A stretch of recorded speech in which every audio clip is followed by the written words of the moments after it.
नमस्कार, soil taste या मराठी स्वयंपाकघरामध्ये तुम्हा सर्वांचं स्वागत आहे. आज आपण ढाबा टाईप अशी शेवभाजी बनवणार आहोत. चला तर मग रेसिपी सुरू करू.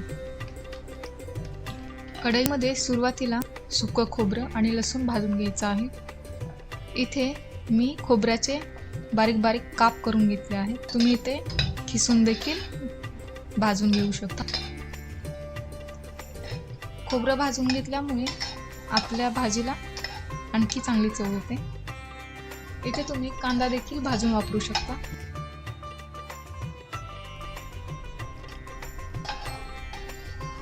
आता खोबरं आणि लसूण आणि त्यामध्ये थोडीशी कोथिंबीर घालून हे वाटून घेऊ.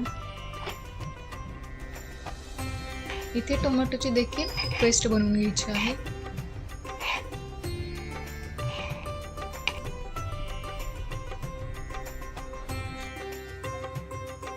इथे मी कांदा बारीक बारीक कट करून वापरला आहे. तुम्ही टोमॅटो आणि कांद्याची पेस्ट बनवून देखील वापरू शकता.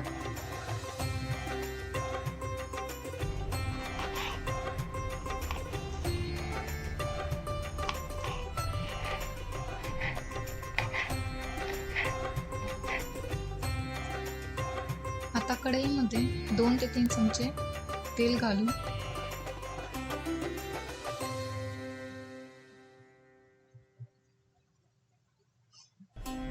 खोबरं, लसूण आणि कोथिंबीरचं जे वाटण बनवलं होतं ते घालून आपल्याला 2 मिनिटासाठी फ्राय करून घ्यायचे.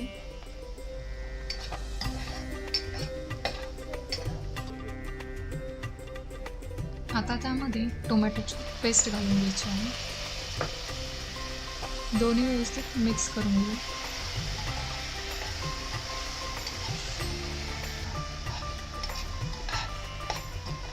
ते देखील 2 मिनिटासाठी फ्राय करून घ्यायचं.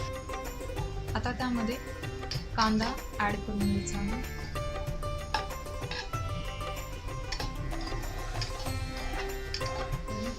कांदा थोडासा लालसर होईपर्यंत आपल्याला भाजून घ्यायचा आहे.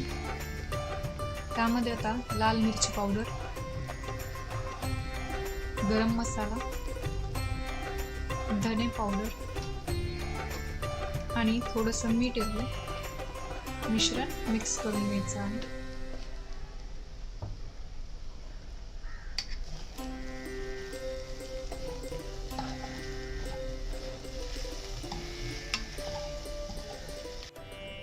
मिश्रणाला चांगलं तेल सुटायला सुरुवात झाली की त्यामध्ये गरम पाणी ॲड करून घेऊ. गरम पाण्यामुळे आपल्या भाजीची टेस्ट बदलत नाही, त्यामुळे गरमच पाणी ॲड करायचं आणि भाजीला तवंग आणि तरी देखील खूप चांगली येते. त्यामुळे आपण जेव्हा कटाच्या किंवा तरीच्या भाज्या बनवतो त्यामुळे त्यामध्ये गरमच पाणी ॲड करतो.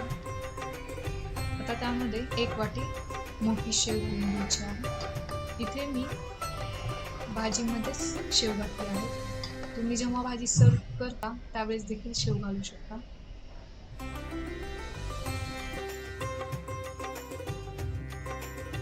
इथे आपली ढाबा स्टाईलची शेवभाजी तयार आहे. रेसिपी आवडल्यास चॅनलला लाईक, शेअर आणि सबस्क्राईब नक्की करा.